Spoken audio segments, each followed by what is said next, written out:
You ever disappointed? I was just disappointed last week. In fact, let me just tell you a story I meant to tell you last week, but didn't. Last week we talked to you about the surprising twists and turns of following God, and I had a surprising twist and turn of following God a couple of weeks ago. I got an email from somebody I didn't know recommending me from somebody I didn't know that he had been recommended. Somebody I didn't know had recommended me to him.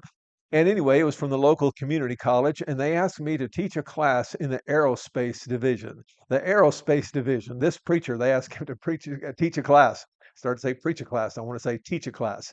At any rate, I sent it to my kids kind of as a joke because I thought it was a big joke. But my wife invited me to read actually the subject line, which I hadn't read, and it actually said drone class. And to make a long story short, 5 days later, I received a contract. And what a surprise! What a surprise to be teaching a drone class in an aerospace department of the local community project. I was not expecting that.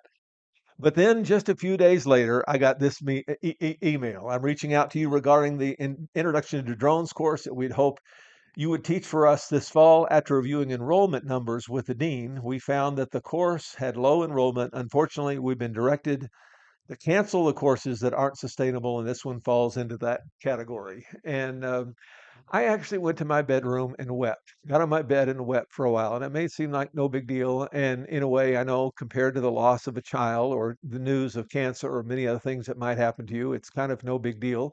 In the broad scheme of life, kind of a medium disappointment, but it was a disappointment to me and it reminds me that life is full of disappointments. And so we want to look at today's passage and see what we can learn about dealing with the inevitable disappointments that will come into our life.